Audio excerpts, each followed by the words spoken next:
Hello folks and welcome to Erannorth Chronicles. Today we will be diving deeper in custom builds and also see a bit more of playing with allies, their morale abilities, ripple effects that can affect them, cards that can affect them, and so on. So you will notice if you are in the latest development build, this button here which will clear out everything and let you start from the most blank state as is possible, which is you need to have at least the species and the class, and everything else is really optional. So let's leave the organization for a bit and go here to the species tab, and the character we'll be playing with will be a Nomad Bodyguard.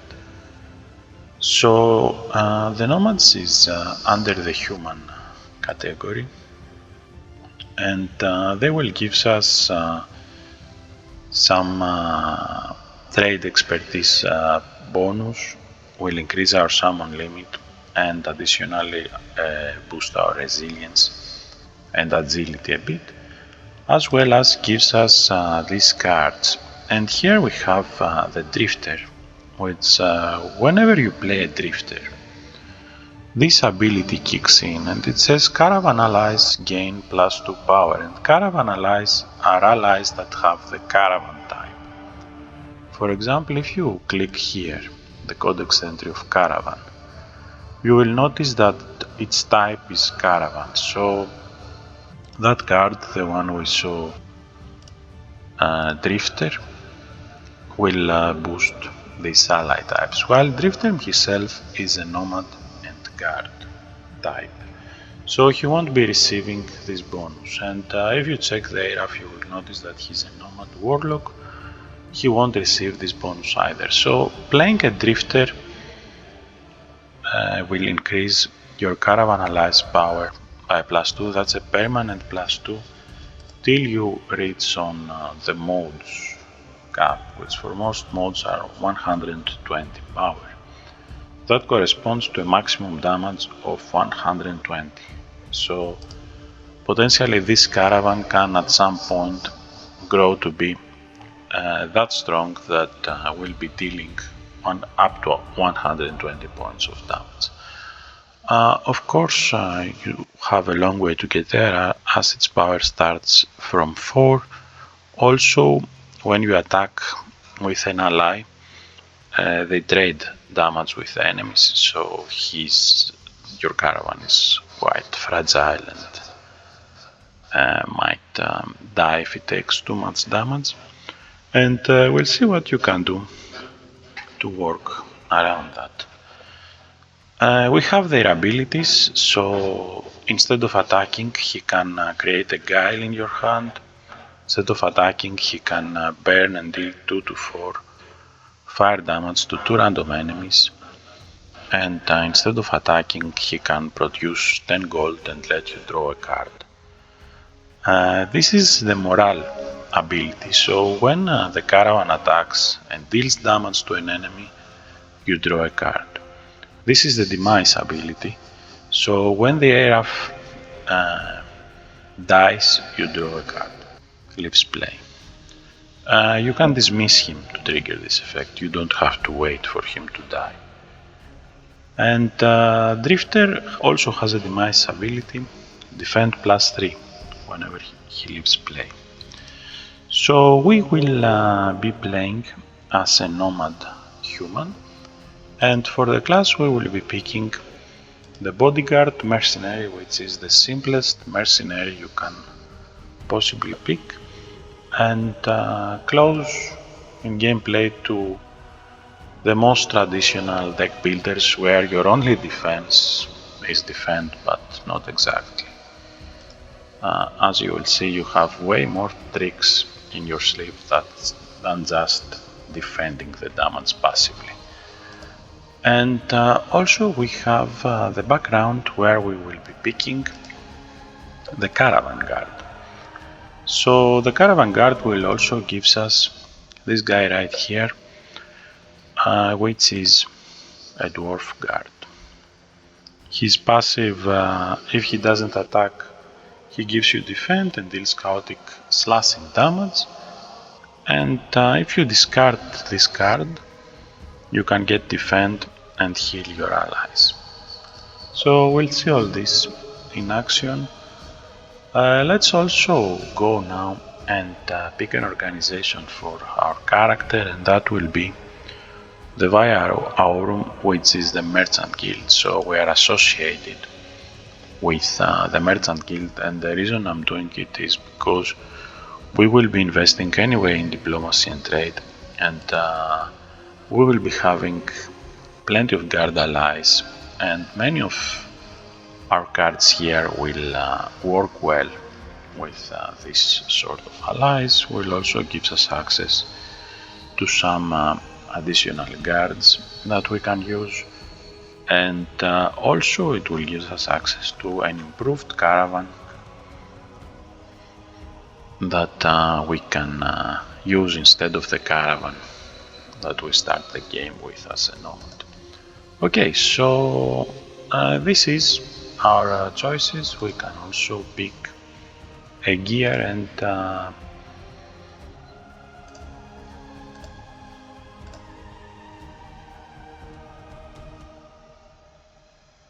I think I will go with this setup right here. Mercenaries gear 4. So we have a Nomad Bodyguard, and what is important for this character is our guard fellows that will be guarding our caravan. We certainly want to be familiar with trade. We look a bit scary, but that's not who we are, so we can forsake intimidate. And we are not much of a leader type, so leadership can also go. And before you start going trigger happy with forsake, have a look at your cards. So for starters, we shouldn't forsake something that requires a skill point to use. For example, this needs combat 1. If we forsake combat, we can't have this requirement, we can't use the heavy hammer. And I don't see anything particularly that matters to us. For example, we do have combat. If we had forsaken combat and it didn't have any rank, this part of this card wouldn't work for us, and that would make Feint an overall less interesting card than it already is. And finally, Guile says that if you have trade, if you have a rank in trade, then you get to draw a card. And if you have subterfuge, then you also give vulnerable. The enemy, of course, has still a chance to resist that. That's not inevitable. That's plain vulnerable. It can be resisted. So if you have subterfuge, vulnerable. If you have trade, draw an additional card. Otherwise, it's a Venom 2. And Guile is an effortless card, which makes it quite powerful if you can have both conditionals along. In our case, we can't have subterfuge, but if we did have subterfuge, forsaking it would have been a bad idea. We will add combat, marksmanship. We will also forsake, and this leaves us with combat, intuition, diplomacy, and trade. Our hand size is 4, since we already picked a background that it isn't memories of the past life to boost our hand size. What I will do is increase my intellect a bit, so I can get to hand size of 5. Finally, we care more about our slashing, piercing, and plagionic, our physical aspects. So we want strength and agility, but equally we also want our willpower not to be negative, because this way we will not only eliminate the penalty in our action points, but also get an extra point there. So I think we can leave our stats as it is, go to our personal details and call our caravan guard Lucius and play.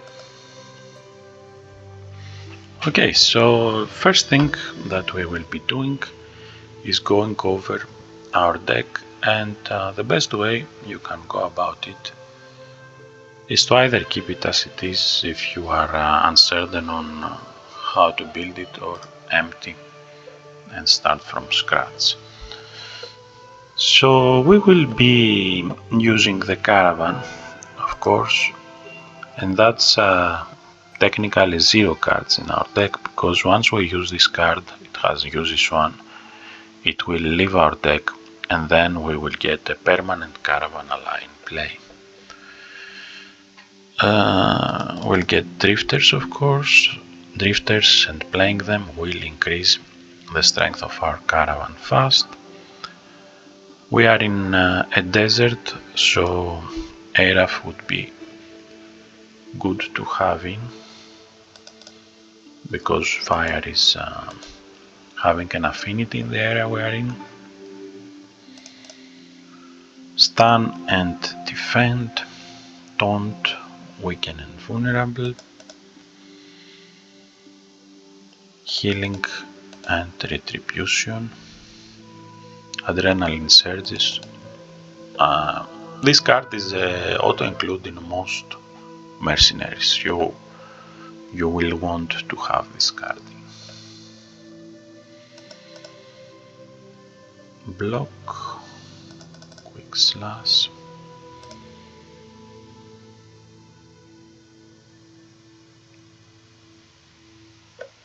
and our deck is ready. Actually, we have 20 cards, we have adrenaline surge, we have 2 blocks, 2 quick slashes, resolve, taunt, improved block, caravan guard, drifter, Araf, caravan on guard duty.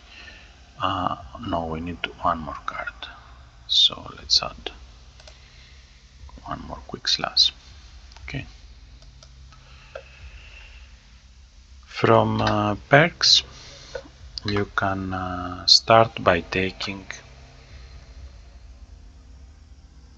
Combat 1 and then Adrenaline Addict, which will make combat actions like Adrenaline Surge. Let's go and have a look at it. You lose 1 hit points, you draw a card, you restore 4 action points. This is a combat card. With this perk, Adrenaline Addict, it will restore an extra action point and will reduce the life loss to 0, which is great. So going back and checking, this is Adrenaline Surge now. Restore 5 action points, draw 1, no penalties because we mitigated. And no, our other cards are unchanged because they didn't have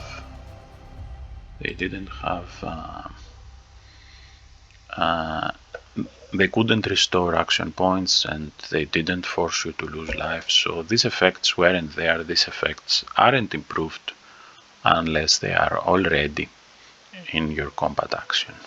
Okay. So what else we have here? We have a defend ripple effect. So whenever we play a card that has defend on it, or a bonus effect that has defend on it, whenever we play something that has defend on it and it's not a ripple effect, then our guard allies will heal and increase in power. Okay. So let's go to the town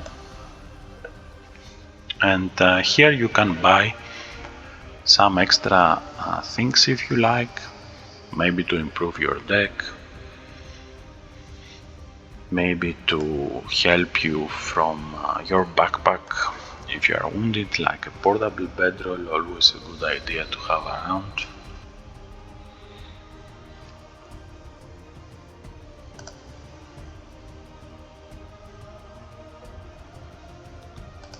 Ale. Chicken leg can be quite useful. All these are very cheap cards that having them might be the difference between life and death. So let's go and explore the oasis.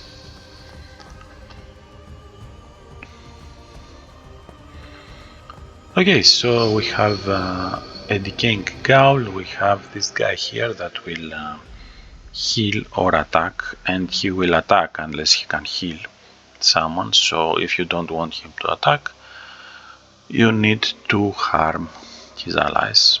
That's what will trigger the benefactor healing. Ghoul's Bite is a quite nasty card, gives you Feeble Mind and gives you bleeding, and also crafts a Festering Wound, which you will have to play and gain more bleeding and venom and have a life loss as you advance in your turns. So what you could do with the Ghoul Bite is force this guy to attack, for example. Could be a viable option. Let's go block taunt. He has 25% chance to resist taunt. But now he's taunted and we made him to attack. We will also use this on guard duty to deal damage to him. And now he has 16 hit points. He will attack, he doesn't have any evasion, so he will take retribution damage, and that will outright kill him without doing us anything. Of course, we can't stop yet. So Adrenaline Surge, putting us back into game. Let's heavy hammer this guy. Let's discard our shield by marking this guy first to stun him.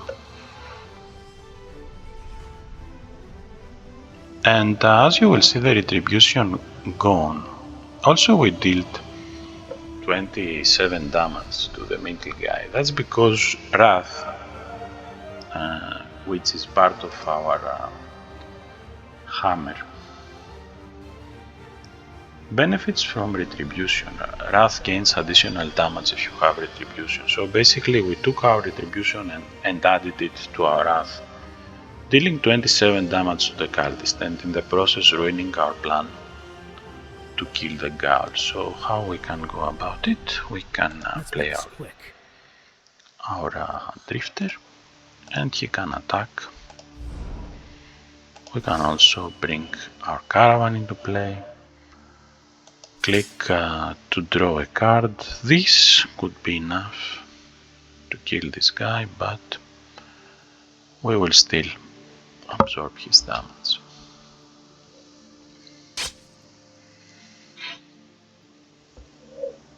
Okay, now getting retribution won't help us because he will play Ghoul's Bite anyway. He will die from our retribution as he plays Ghoul Bite, but we will also get the Ghoul's Bite, which we don't want it. So what we can do is play another drifter. He boosted our caravan when he came into play.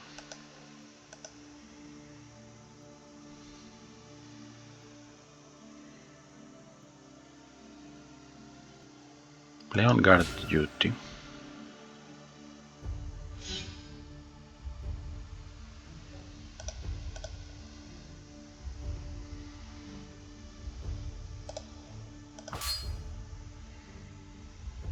Unfortunately, it's not enough to kill him, but we will drop him at 1.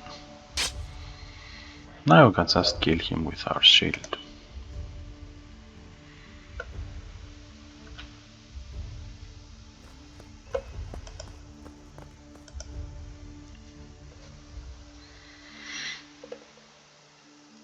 You can see which cards are the most valuable by hovering of them, but sometimes the most valuable cards aren't the ones that cost most. In this case, trade can help us loot 2 commodities cards and give us 20 farthings, which makes it the most valuable card for what we have. So I will go to my backpack. We are out of combat, we can use consumables freely, and this will give us a jade and will give us an infernal essence, and overall was much better choice because selling will make us more cash. Now if I was wounded I could also use consumables, and now that I'm in a counter, if I use my backpack I will have to pay action points to draw a card. I don't want to do that. Okay, so let's start with our heavy hammer this time. And get some retribution and synergy damage. Add it here to our taunt. These guys will attack anyway, but taunt will force him to attack regardless of his health condition. So for example, now that he's dropped to 11, his tactic would change to something that will heal him. Taunt will prevent him to change his tactic, and he will force him to attack and die from my retribution.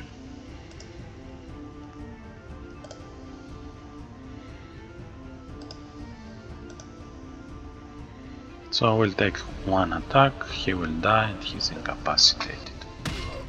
Retribution applies before the enemy deals their own damage. We also had 1 point of retribution spare and it went to this guy.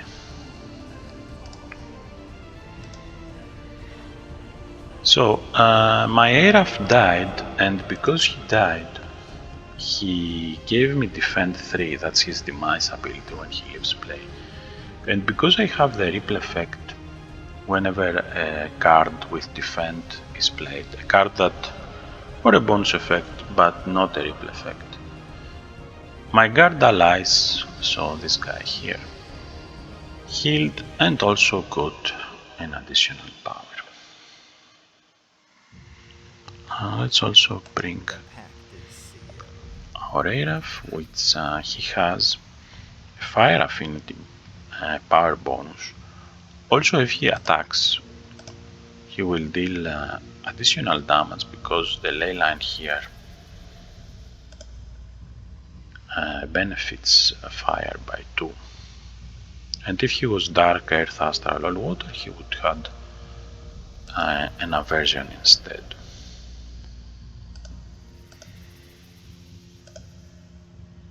We can't stand this guy because he has 110% chance to resist stun, that because stun has 25% chance to be resisted, and resistant means the enemy has 85% chance to resist stun and vulnerable in this case.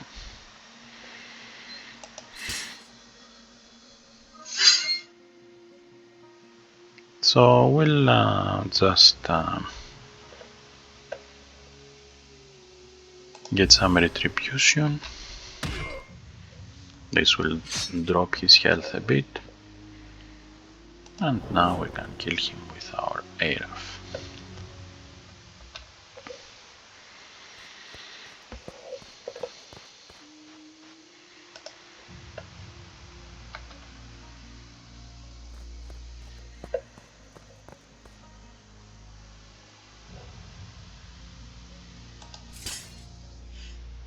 Let's bring in 1 more Araf. Now his bonus is different. It's 4+4 because the ley lines changed, and it's a +4 now for light, air, fire and acid. The ley line types remain the same because we are in a desert, and in deserts these ley lines are fixed, but these two values here will fluctuate. And so attacking with both will give them a +4 in damage because of these ley lines they have.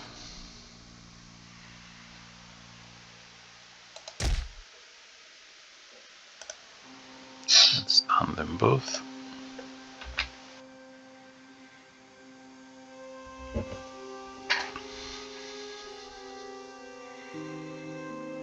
You also have improved block, which you can use to stun. They have all enemies have 25% chance to resist the stun.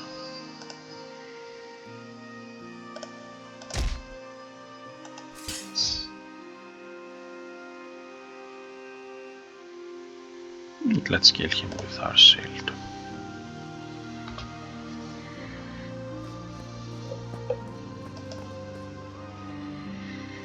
Domesticated coat, peaceful exchange, adrenaline surge. Yes, we'll add one more to our deck, and this will make it more fluid. We can also dismiss our Arafs if we want. I won't, just keep them.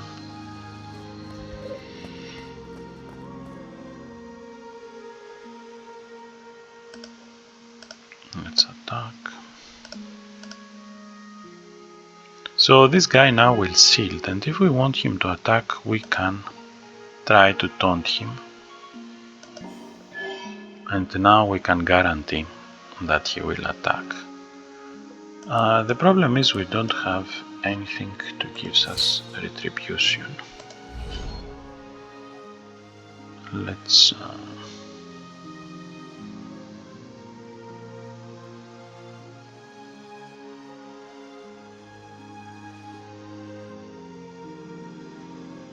play a drifter.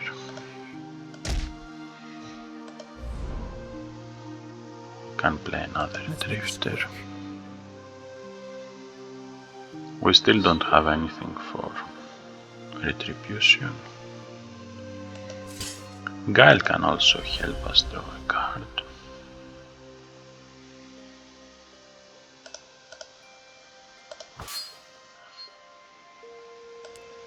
So let's just kill him and take advantage of quick slash blood tribute to move to the second enemy.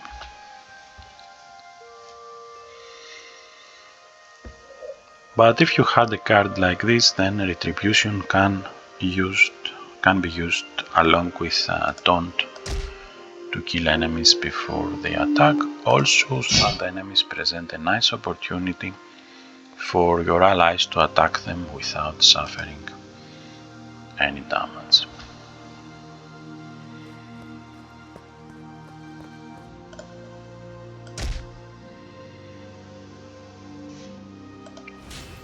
Get the retribution.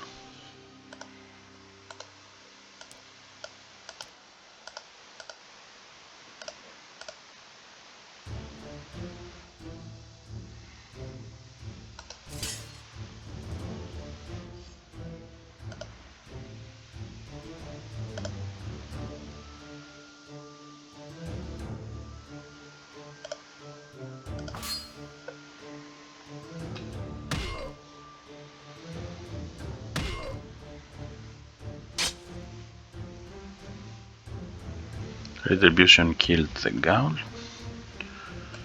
Retribution will also kill this guy.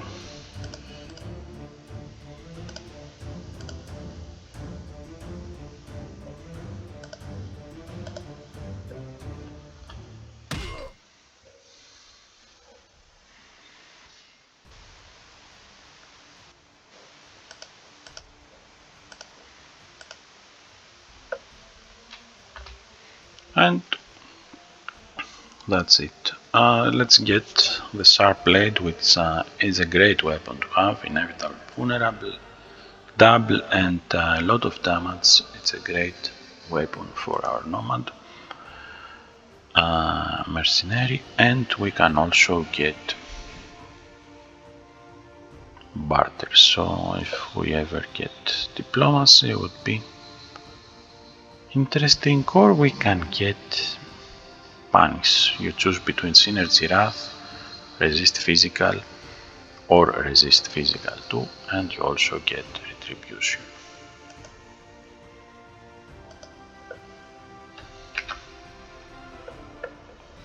So this is our Lucius, our Nomad Bodyguard. Continuing his progress, you'd want to invest and boost both his defense and retribution. So, for example, I didn't want to do that exactly.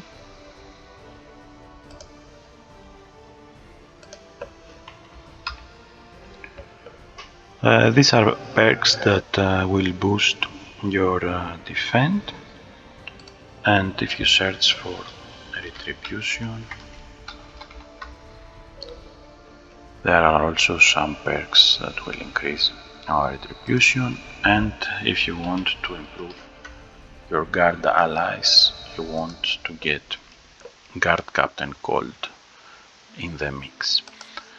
And you will combine your defenses with retribution to kill the enemies, with taunt to force them to stay on track and attack you, and guards to help you along the way.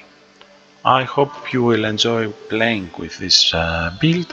I will be seeing you next time. Have a good night. Bye bye.